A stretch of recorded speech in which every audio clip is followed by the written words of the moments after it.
Our closing performer tonight is Wendy Hammers. Now, I knew Wendy about 30 years ago, and she was always an attractive, affable, and talented young woman.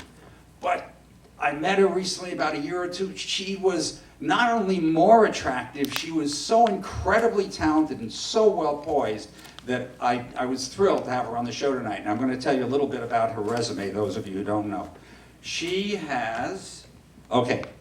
been working as an actor and a stand-up comic. I knew her as a stand-up comic. On stage, screen, and television for 40 years. You'd never know it. She's played nuns, nudists, psychics, therapists, and Borscht Bell comedians. 10 years ago, she got the most challenging role of her life, that of pancreatic cancer survivor. Okay, and she survived. You're going to hear about all that now. Please welcome Wendy Hammers.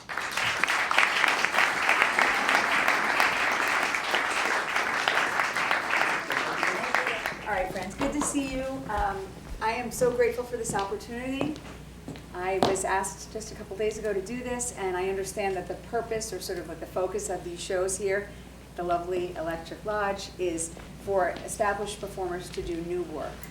And so I'm using this as an opportunity to take a piece that I have from many years ago and some new writing that I'm hoping to marry together.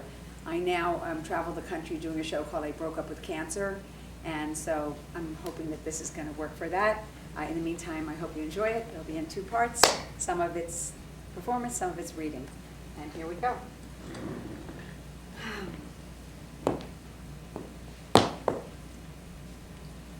Judy and I met when we were in our 20s, but it was as if we had known each other our whole lives.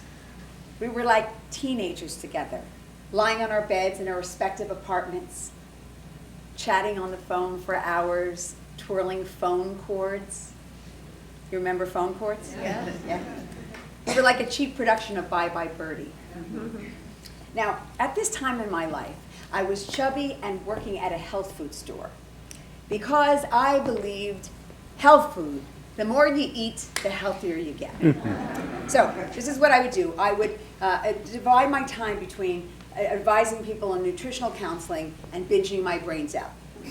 I would tell them what vitamins to take, and then when they walked out of the door of the store, I would stick my head underneath the nozzle of the peanut butter machine and turn it on.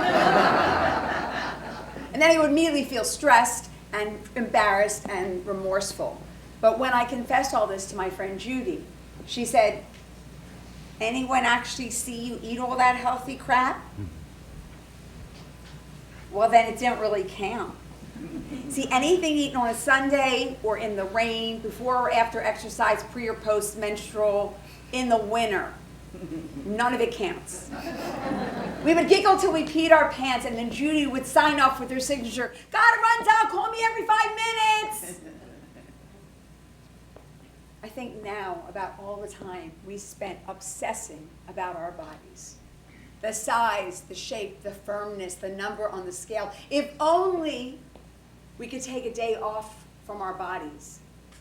See, that's one of the problems with having a body. You think you are your body. All right, let me give you an example. Let's say, for example, that I hate my thighs. I know, it's really hard to imagine an American woman having body issues, but just go with me on this, all right? So let's say I hate my thighs. Now let's say I decide that I am going to take a vacation, a trip and get away from it all, like it says in one of those ads. So I buy a ticket and I get on the plane, but surprise, surprise, my thighs get on the plane with me. Because no matter how hard I try, I can't run away from them. Not that I didn't try. What are you looking at?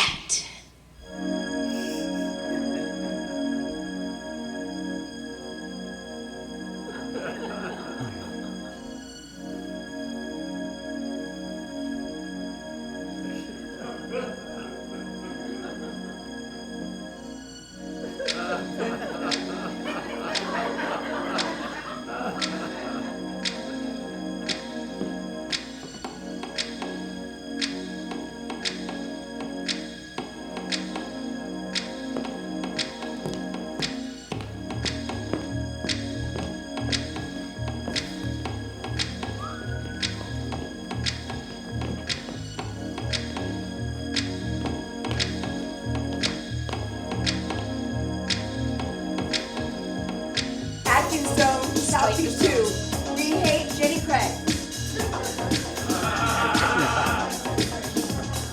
Cabbage Zone, Scarsdale 2. They all sent me to the loo. Deprivations, come on, let's try it. Everyone, let's diet, diet, diet.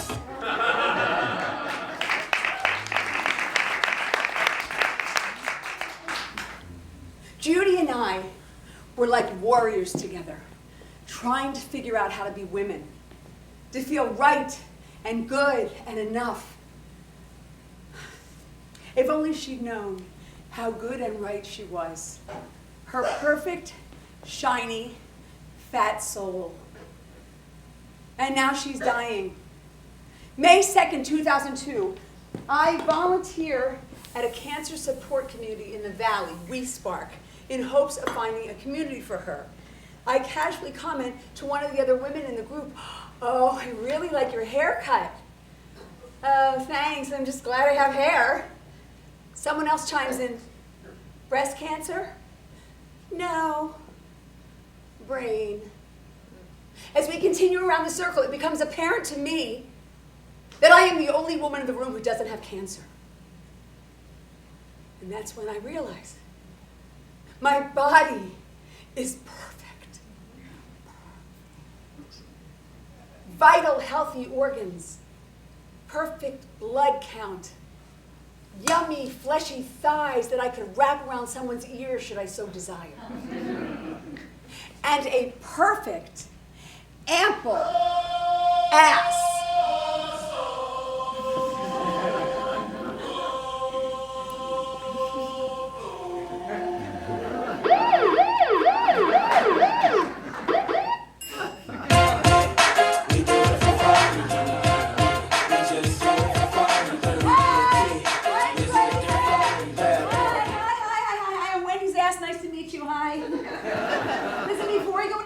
I just want to take a moment to publicly thank Jennifer Lopez for making it acceptable to have a booty.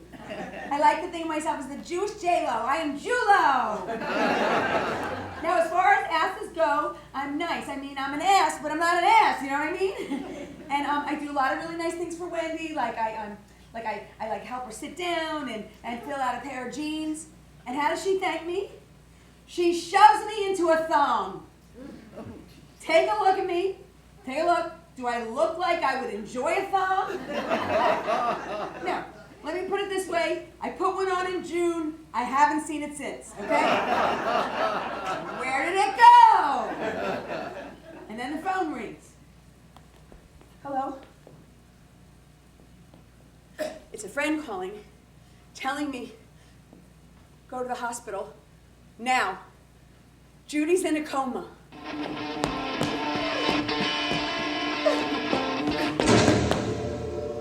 I arrived to what is left of her body, her beautiful spirit, soaring above the hospital on Santa Monica Boulevard, dancing in the clouds, in cowboy boots, a mini skirt, and tacky cherry earrings.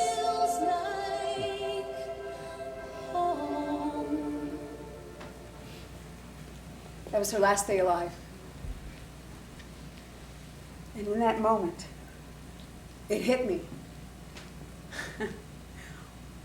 All of the diets in the world, all of the packets of sweet and low couldn't save her.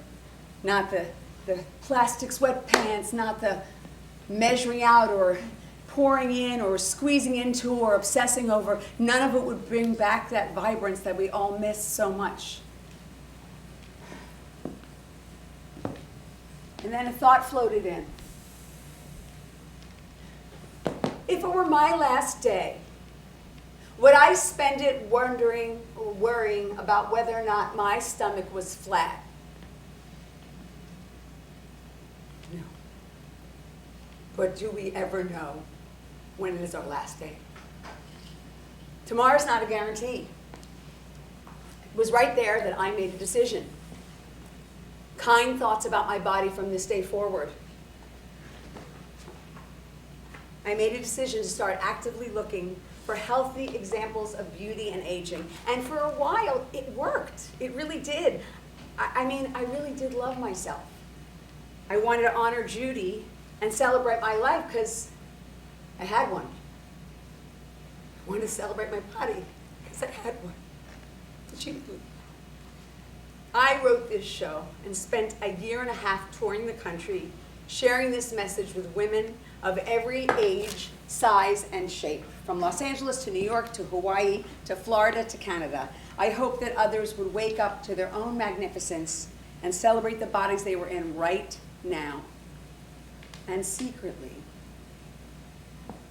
selfishly, I hoped if I kept affirming to others how beautiful and lovable they are right freaking now, I would remember that the same is true for me. And then the craziest thing happened. My dear friend Karen Oschenbach, some of you in this audience knew her, a hippie from Vermont with a great laugh, soft skin, and an even softer heart, the brilliant director with whom I had developed this material. I still remember the day in her apartment when we realized that my ass wanted to deliver a monologue. She got sick, really sick. They called it cluster cancer, ovarian and uterine. My heart cracked open from the pain for her physical struggles. She was so vibrant and full of creative exuberance, just hitting her stride as a director and really in the flow of her life. And once more, it was clear to me that we are not our bodies and that we are only here for a brief moment, that these bodies are on loan for us for a finite period of time. And any time spent not loving them was not only a waste in our all too precious and short lives, but also an insult to the people who are no longer here. In the midst of all of this, in the midst of loving my body, I had allowed myself to stop dieting, something I had essentially been doing since birth. I was enjoying the freedom, but my jeans were feeling tight, so I went back to my old G Weight Watchers. I followed the plan, and I lost weight for the millionth time. And when I got to goal weight, I do what any good emotional eater would do. I celebrate with fudge brownies.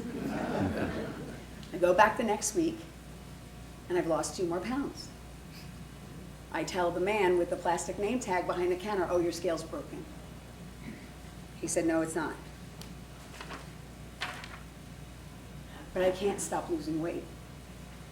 The thing I'd wanted to do my whole life. Meanwhile, Karen is getting sicker, and I am starting to get sharp pains on the left side of my body, and Karen can't catch a break, and neither can my digestive tract. And heartbreakingly, after only 6 months, she leaves this earth. Our communities mourn our amazing friend at a memorial service at the Santa Monica Playhouse, where this show started. I'm so weak that I prop myself up against a pole in the courtyard, afraid I will fall over if I don't. I stay seated on stage when I speak about my friend, and too weak to stand. Something I could never have imagined in a gazillion years, the thing that happens to other people. I have cancer. Pancreatic cancer. What the actual fuck? It's like the universe is screaming at me, trying to get my attention, begging me to notice what to honor and what to really matters. And it does all these things to get my attention. And I do all the things to get better. All the things. Chemo, 12 rounds, cut open my body, take out my pancreas, dry clean it, cut half off, stick it back in. I do this thing called take-home chemo, which is 48-hour chemo that's in a pack that sits on your body that goes, it was like, and then it lied in the bed between my husband and I. It was like we were having a menage with an asthmatic. We had always talked about having a 3-way, but this is not at all what we imagined. And I did all the things, everything Western and everything Eastern that I could possibly think of. I worked with a cancer coach.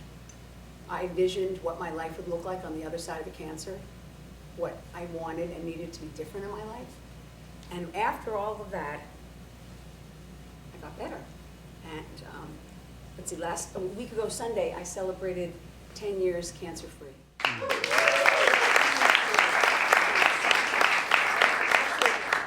have a new boyfriend now. His name is Ned. Does anybody know what that means? No evidence of disease.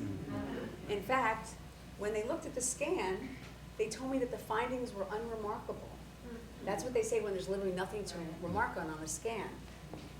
So I'm unremarkable. It's the nicest thing anybody ever said to me. At the very end, I got a little insecure, it was so silly, and I asked my husband if he thought I could still love a woman with half a pancreas. And he laughed and he assured me that he could. And then he said, believe it or not, your pancreas was not the first thing I was attracted to. So for now, I know I have today. And that is all. You have, I have, we have today. And that is a lot. And that is enough. Thank you.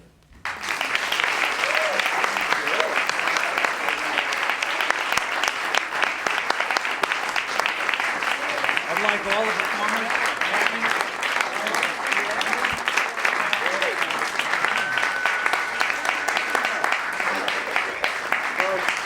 I hope you got what you came here for. I'm so glad you're all here. We had a great time. I hope you did too. Give all these people a lovely round.